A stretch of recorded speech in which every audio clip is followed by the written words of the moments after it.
Pushkin. The following podcast contains explicit language.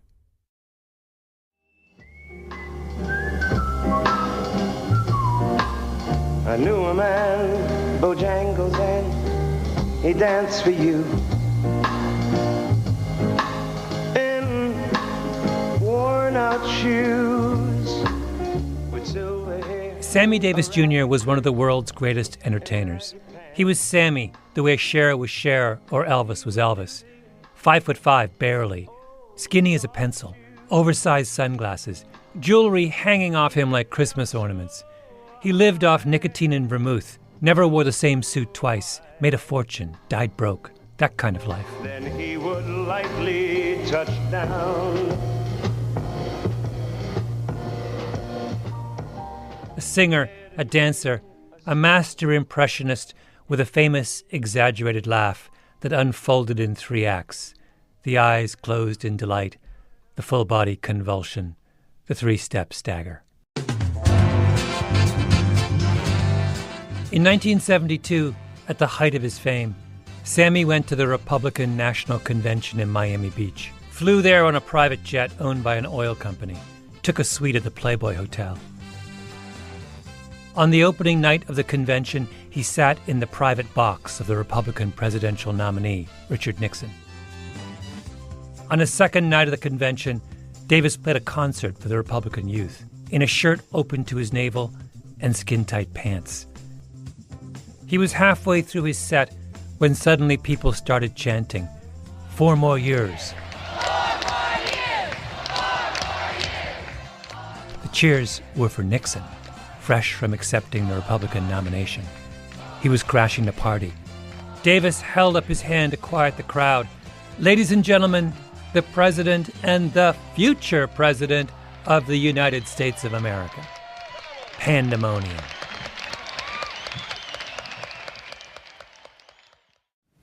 I am opposed to busing for the purpose of achieving racial balance in our schools. I have spoken out against busing scores of times over many years. Richard Nixon was, in 1972, the leading practitioner of what was known as the Southern strategy, the attempt to use racist appeals to win over Southern white voters to the Republican Party. He nominated 2 Southerners to the Supreme Court, men who were such committed segregationists and so deeply unqualified that the Senate wouldn't confirm them. In the privacy of the Oval Office, Nixon referred to black people as niggers and jigaboos. He did his best to delay the integration of American public schools. He once complained to one of his aides that the anti-poverty programs established by his predecessors were a waste of money because African Americans were genetically inferior. It was just 4 years since Martin Luther King Jr. was shot in Memphis, and the president seemed bent on reversing everything the civil rights movement had fought for. Black people in 1972 did not like Richard Nixon. That is, except for one of the most famous black men in the country, Sammy Davis Jr., who sat in the Nixon family box, performed at the Nixon coronation, and who crossed the stage and wrapped one of the most famously chilly and awkward of all presidents in a joyful, excited, loving hug. Let me read to you Will Haygood's description of that moment in his biography of Sammy Davis Jr. The public had rarely seen Nixon in such an embrace, even with his own wife. And Nixon, letting loose with a slow, widening grin, towering over Davis, wrapping his arms across his own chest so awkwardly and yet tenderly like some flushed teenage kid. And all those white delegates and all those Nixon placards, and Davis leaning on the president's shoulder as if Nixon were kin. Nixon and Sammy in full embrace. When people remember Sammy Davis Jr., that's what they think of, the photograph of that moment. Sammy never got over it. My name is Malcolm Gladwell. You're listening to Revisionist History, my podcast about things forgotten and misunderstood.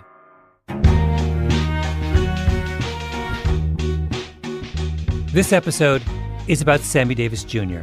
and what happened on that stage in Miami Beach. Because that moment raises questions about obligation and loyalty that still haven't been resolved.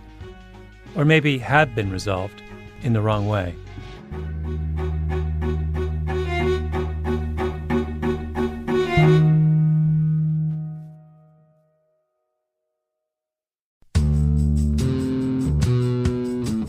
To understand this, you have to go back to what young brother here referred to as the house Negro and the field Negro, back during slavery. In 1963, in Detroit, Malcolm X gave one of his most famous speeches. There was two kinds of slaves. There was the house Negro and the field Negro. The house Negro, they lived in the house with master. They dressed pretty good. They ate good because they ate his food. They would give their life to save their master's house quicker than the master would. The house Negro, if the master said, we got a good house here, the house Negro say, yeah, we got a good house here. Whenever the master said we, he said we. That's how you can tell a house Negro. Malcolm X was trying to win his audience over to the cause of black nationalism. He was a separatist. He identified himself with his master more than his master identified with himself. And if you came to the house Negro and said, let's run away, let's escape, let's separate, that house Negro would look at you and say, man, you crazy. What you mean separate? Where is there a better house than this? Where can I wear better clothes than this? Where can I eat better food than this? That was that house Negro. Malcolm X was talking about African Americans who he felt had betrayed their community, who had achieved success by turning their backs on where they'd come from. He was talking about people like Sammy Davis Jr. I gotta be me. I gotta be me. What else can I... Davis was an epic talent. He was Michael Jackson before Michael Jackson. He was the first black person in history who could sell out performances around the world, a charter member of Frank Sinatra's Rat Pack, a staple in the tabloids for 40 years. There's a sequence I love from a gala in Sammy's honor in 1989, marking his 60th anniversary in show business. Gregory Hines, a legendary tap dancer, does a number for Sammy, who's sitting in the front row.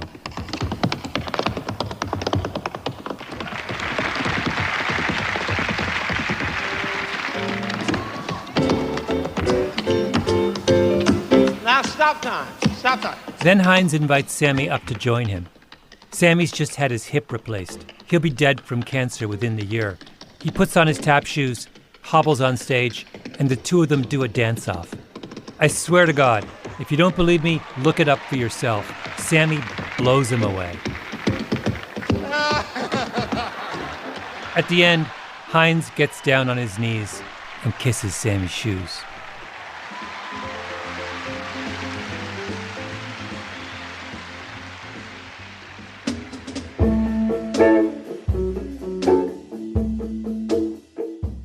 Davis was born in Harlem. He started playing the vaudeville circuit as a 3-year-old with his uncle, Will Maston, and his dad, Sammy Davis Sr. He never had any formal schooling or any childhood to speak of. The three of them traveled Jim Crow America, performing for white audiences in one hotel, then sleeping on the other side of the tracks in a colored hotel. During the Second World War, when he was drafted into the Army, his nose was broken so many times in fights that it's flat for the rest of his life. Sammy was taunted, harassed. At one point, a couple of white soldiers pinned Sammy down, write "coon" in white paint across his forehead. There's an almost unbearable moment in Sammy's autobiography, Why Me? He describes standing under the shower in the latrine for hours, trying to get the white paint off his body. I stood under the hot water, rubbing until rashes of blood trickled to the surface, brushing until I'd scraped the last speck of white out of my skin. I got into bed. Nobody in this world is ever going to do this to me again. I'll die first. But Sammy's answer to never letting anyone do this to him again wasn't to fight, like Malcolm X wanted black people to do. Sammy's solution was to join. He moved very publicly into the master's house. He dated white women, blondes. He married the stunning Swedish actress May Britt at a time when interracial marriages were almost unheard of. When he moved to Los Angeles, he didn't move to Baldwin Hills, where middle-class blacks lived. He moved into a lily-white section of the Hollywood Hills. This modern house Negro loves his master. He wants to live near him. He'll pay 3 times as much as the house is worth just to live near his master. And then brag about, I'm the only Negro out here.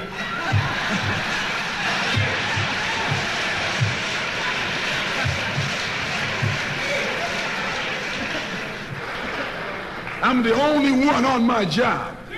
I'm the only one in this school. You nothing but a house Negro.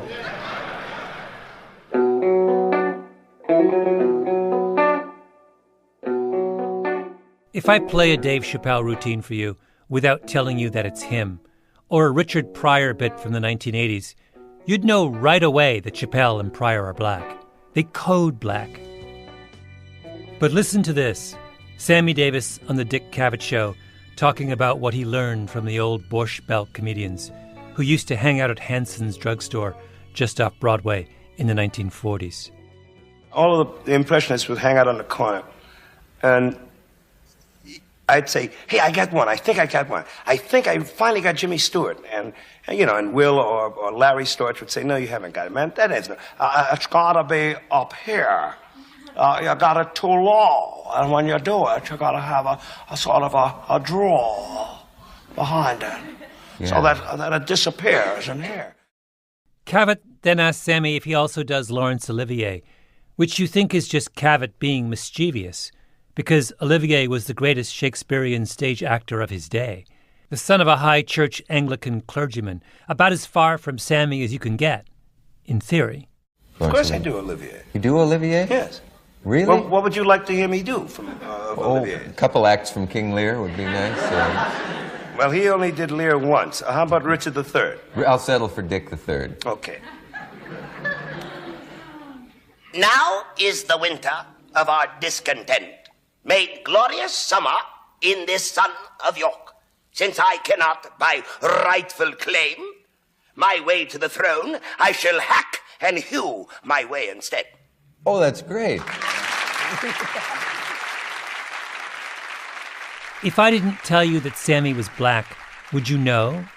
He could as easily be white. He could be Jewish. In fact, he was Jewish. He converted, the lone black person at Temple Israel in Hollywood. Sammy's mind worked like this. Whatever it takes to survive, I have to do it. That's Will Haygood, Sammy's biographer. Now, many of my friends are Jewish, and they love me, and they support me. So that's interesting. I think I'm going to go to Israel.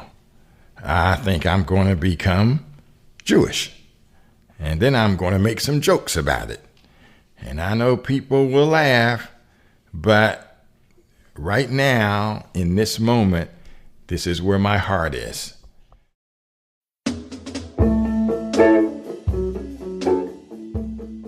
Sammy meets Nixon in 1954. Nixon was the vice president at that point, and Sammy was playing the Copa, when the Copa was the hottest ticket in Manhattan. So he got Nixon and his wife seats up front, and they never forgot it.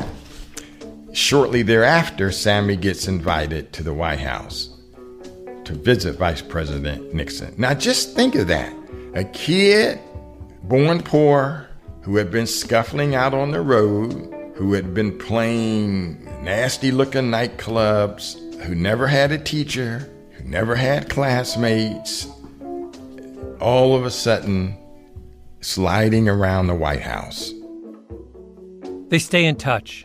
When Nixon becomes president in 1968, he asks Sammy to join a White House advisory council. When the gospel singer Mahalia Jackson died, Nixon asked Sammy to represent him at the funeral and sent a government jet. Nixon asked Sammy to go to Vietnam and entertain the troops. Sammy puts together a massive traveling entourage and plays his heart out.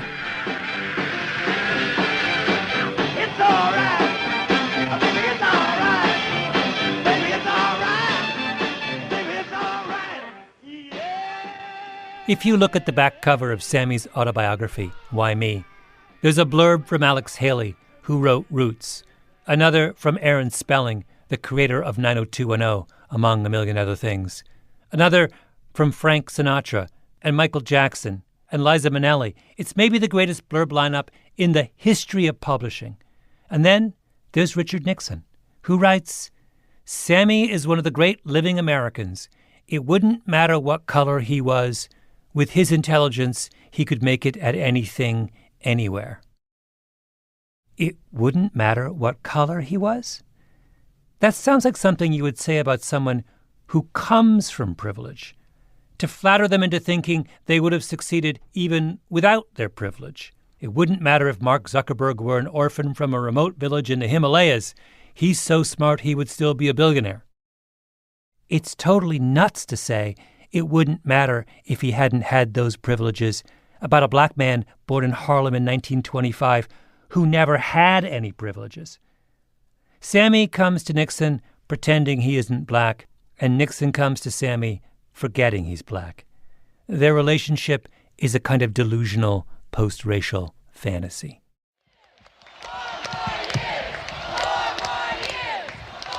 So Nixon says, come to Miami for the convention.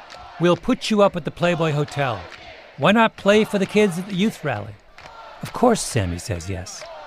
And Nixon stands in front of the crowd on national TV and starts talking about how Sammy's critics accuse him of selling out by being a Nixon supporter. Then Nixon says, You aren't going to buy Sammy Davis Jr. by inviting him to the White House. You're going to buy him by doing something for America. Nixon waits for the applause to die down. He's looking the other way. Sammy sneaks up from behind, wraps his arms around him. The hate mail Sammy gets over the next few months is so vicious that he hands over some of the letters to the FBI. Eartha Kitt comes up to him and hisses, Did you have to kiss him? Sammy is blindsided. He's desperate to salvage his reputation. He calls up Jesse Jackson, who every year has a big conference in Chicago for his civil rights group, Operation Push. I am somebody. I am somebody. In 1972, Jackson had lined up virtually every Motown and gospel star. The Temptations, Marvin Gaye, the OJs, Curtis Mayfield, Roberta Flack. Sammy says, I want to perform. Jackson says, yes. Brings him out on stage. I am here because I have come home as a black man. Disagree, if you will, with my politics, but I will not allow anyone to take away the fact that I am black. Now, that's all I can say, except that I would like to sing. But who is he kidding? It's September 28, 1972, a little over a month since he was hugging the enemy in Miami. For the rest of his life, Sammy would be haunted by his reception. You said maybe one of the worst things that happened to you, I read, was being booed by people. And I think it was in Chicago. Yeah. This is Sammy, in an interview years later with Tom Cottle on the Boston ABC affiliate. It was the first time that I'd ever been rejected by my own people, because it was predominantly a black audience. Because of your embracing of Nixon. Yeah, the embracing of Nixon and all of that. Jesse was there, as he always had been before, prior to, and as he's been since, to be supportive as a friend.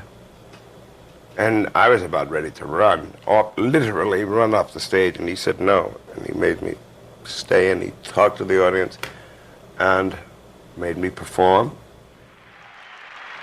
And what did Sammy sing? Whether I'm right or whether I'm wrong. You can't make this up. Whether I find a place in this world or never belong, I gotta be me. I gotta be me. What else can I be? But the hurt of being booed was... I never want to experience that kind of hurt again. I want to live not merely survive. Afterwards, Sammy went home and got drunk. So now you have a 20th century type of Negro today. A 20th century Uncle Tom. He's just as much an Uncle Tom today as Uncle Tom was 100 and 200 years ago. Only he's a modern Uncle Tom. That Uncle Tom wore a handkerchief around his head. This Uncle Tom wears a top hat. Sammy sold his own people out. In the middle of a life and death struggle, he put on a top hat and tap danced for the master. And there's nothing so unforgivable as that, is there? Except, I'm not so sure.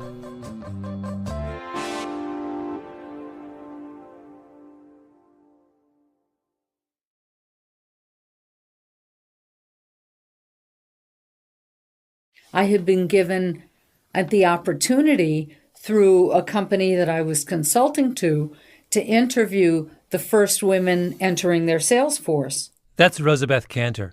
She's a professor at the Harvard Business School, talking about a research project she did back in the 1970s. It was for a big industrial firm headquartered at the time in New York City. They had a sales force of 300 people, all men, and they just hired 20 women.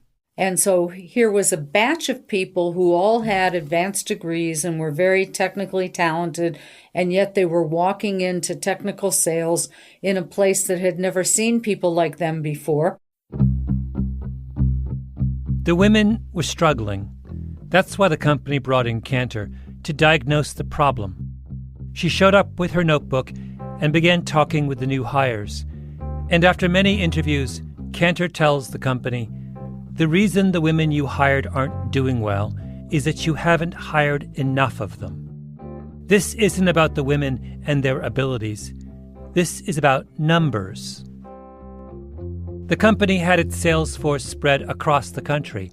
A typical office was 8 people, which meant 7 men and only 1 woman. And Cantor's point was that it's really, really hard to be the lone woman in an office of 8 people. And I thought, that's really the issue. Are you alone, or are there many of you like you? Cantor wrote up her findings in a classic essay called Some Effects of Proportion on Group Life. Being the only one of your kind, she said, being a token, creates a special set of problems for both sides, for the majority and for the token. The women told Cantor that the minute they showed up in a room, the men on the sales team would become almost exaggerated versions of themselves, telling dirty jokes, war stories, being aggressive, as if the presence of an outsider reinforced what they all had in common. At the same time, the women felt their behavior changing. They felt scrutinized, not as individuals, but as members of their category, which left them self-conscious, uneasy. In one brilliant section of her paper, Cantor talks about the 4 roles that token women get pushed into: the mother, the pet, the seductress, and the Iron Maiden. They couldn't be themselves, not until the proportions of the group turned more in their favor. So you put that same lone woman in a group that has more women in it, and she can relax. She's not on the spot. She can be friends with some. She doesn't have to be friends with all of them. She can find things in common with the men. To fit in, the token has to pass a loyalty test. Cantor writes, "If tokens collude, they make themselves psychological hostages of the majority group. For token women, the price of being one of the boys is a willingness to turn occasionally against the girls." The token woman, in other words, is required to sell out her own kind. Required. That was the cost of admission to the master's house. Being one of the boys was not who they were. It was what they were forced to be. So why is Sammy Davis Jr.'s position any different? In his mind, he was pushing aside white, black for green, green being money. Will Haygood, Sammy's biographer. He started his career with really, literally, having to put food on the table to keep his daddy surviving and to keep Will Maston surviving. He did not want to let them go. And so who would Sammy talk to every day? Who signed his checks? White businessman. And who was in the audience in those Las Vegas nightclubs?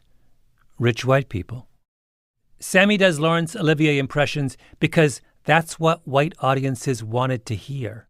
He becomes friends with Richard Nixon. And who is Richard Nixon?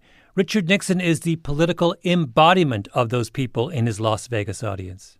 He didn't know the kind of judges who Nixon was appointing to the federal courts or to the Supreme Court. He didn't know Nixon's Southern strategy to divide and conquer. All Sammy knew was Nixon welcomed me wherever I was at. By the way, Sammy campaigned for John Kennedy 10 years before he campaigned for Nixon. But did Kennedy ever invite him to stay at the White House like Nixon did? No. Kennedy disinvited him from his inauguration because he worried about what it would look like if Sammy brought his white wife to the White House. Sammy had to make strategic decisions out of necessity. These are the steps the token takes to survive, but they aren't who he is. Sammy marched on Washington. He marched at Selma. He shut down a Broadway show to make the trip. Will Haygood says that when he interviewed Harry Belafonte, Belafonte made a point of stressing how generous Sammy was to the civil rights movement. Whenever King was in trouble or was jailed, or whenever King needed bail money, Martin would turn to me and he would say, "Get Sammy." And the next day, Sammy Davis Jr. would wire them $10,000 or $7,000 or however much money King needed, and that was a lot of money back in the 60s. When Sammy Davis comes on stage at the Push Expo, what does Jesse Jackson say in an attempt to quiet the crowd? Brothers, if it wasn't for people like Sammy Davis, you wouldn't be here. We wouldn't have Push today. Now, I expected some foolish people were going to react like this because this man hugged the President of the United States. So what? Look at what this gigantic little man has committed himself to over all these years. Sammy sang, "I Gotta Be Me." But the minute you listen to any of his interviews from that tortured stretch of his career, you realize that he couldn't be me. That was the price he paid. Was there a period, though, Sammy, where you felt, I must prove something to a certain group of people? They've got to know something about me. I guess the first 45 years of my life. You were doing just that? That's all I was doing. Ladies and gentlemen, from the celebrity room of the Grand Hotel, Dean Martin honors our man of the hour, Sammy Davis Jr., with tonight's guests, Freddie Prinze. First came the hug. Then came the booing at Operation Push. Then came the roast. And tonight's very special man of the hour, Sammy Davis Jr. The singer and comedian Dean Martin did a regular series of celebrity roasts from Las Vegas during the 1970s. They were broadcast on NBC on Thursday nights, national television. The featured guests were a who's who of that era: Muhammad Ali, Ralph Nader, Frank Sinatra, Truman Capote. It was a ritual of comic humiliation. The guests took their medicine. The country watched in mock horror. In April of 1975, it was Sammy Davis Jr.'s turn. At the microphone is the host, Dean Martin of Rat Pack fame. Big, tall, handsome guy. His shtick was that he always pretended he was drunk, even when he was. And in recognition of one of the great black men of our time, even the NBC peacock is wearing an afro. Why does Sammy agree to this? For the same reason he hugged Richard Nixon. Because the world represented by the roast was the world Sammy has been trying his whole life to join. It's the club. And what is a celebrity roast? It's a ritual of initiation. The target of the roast agrees to be roasted because being roasted is proof that you belong. Only what does this roast prove? That Sammy isn't one of them. The first booking he got was in Atlanta. As Sammy stepped off the plane, he was met by the governor and a rope. Even the Ku Klux Klan took notice of Sammy. They voted him most likely to be next.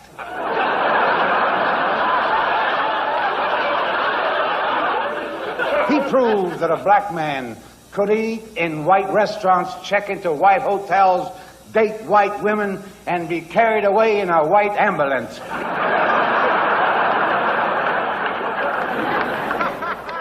Then Dean Martin pretends to read telegrams from well-wishers. Here's one I think you're going to be very proud of. Dear Sammy Davis, we'd like you to pose for a nude centerfold in our magazine signed the National Geographic. It goes like this on national TV for an hour. Sammy had done everything he could to join the club, and yet, what are the jokes about that day at the MGM Grand? That he doesn't belong. That he's black, and he'll always be black. Sammy sold out, but you can only sell out if someone's buying. Wait, you took your glass, you getting tired, Sammy? Want to take a watermelon break? That's Milton Berle, supposedly one of Sammy's oldest friends. The reason I say that is because Sammy hasn't been feeling well lately. Last month, he had an operation on his throat, and they had a problem.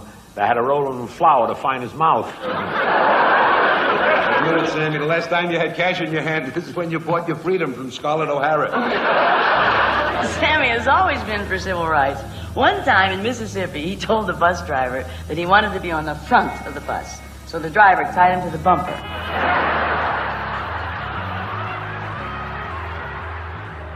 Next up, Foster Brooks, a man with a brief moment of celebrity based entirely on his ability, born of experience, to impersonate a drunk. Sammy Davis had more talent in his pinky finger than Foster Brooks. But Sammy isn't a member of the club, and Brooks is. Mr. Davis, you are a great performer. The excitement you create in an audience is incredible. There they sit, spellbound, wondering if someone in your entourage is ransacking their room. Cut to Sammy cracking up on the dais, then giving Brooks a big Sammy-style hug, arms wrapped around him. Dancing for pennies to that magnificent moment when Frank Sinatra phoned down to the lobby and said, "Send the colored kid up to dance while I shave." Remember what Rosabeth Cantor wrote? For token women, the price of being one of the boys is a willingness to turn occasionally against the girls. And then she writes a line that I couldn't stop thinking about as I watched that roast. Tokens thus find themselves colluding with dominance through shared laughter.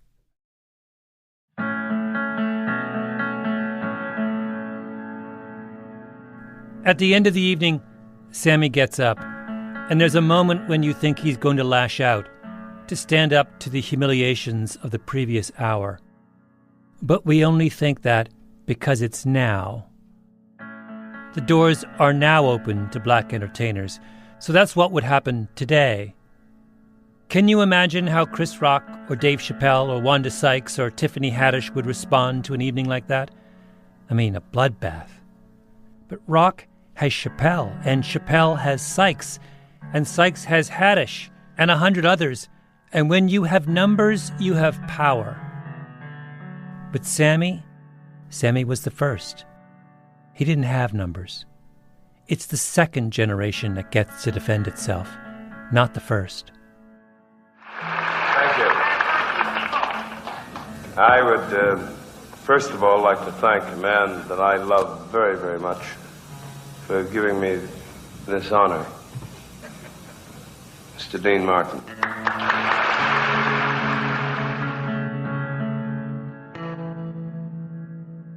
He turns to Dean Martin, who's sitting next to him. Dean Martin reaches up and places his hand on top of Sammy's. One of the great joys of being 45 years in this business is to have people who love you make fun of you. That is one of the great joys, because the day they don't make fun of you, that means they don't give a damn about you. The token succeeds at the cost of his own dignity. I thank you. That's it. Thank you very much. Mr. Sammy Davis Jr., ladies and gentlemen.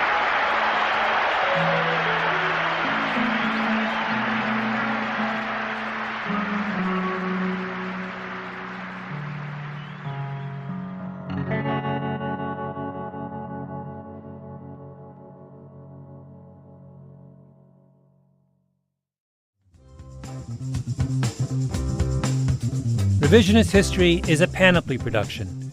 The senior producer is Mia Lobel, with Jacob Smith and Camille Baptista. Our editor is Julia Barton. Flawn Williams is our engineer. Fact-checking by Beth Johnson. Original music by Luis Guerra. Special thanks to Andy Bowers and Jacob Weisberg. I'm Malcolm Gladwell.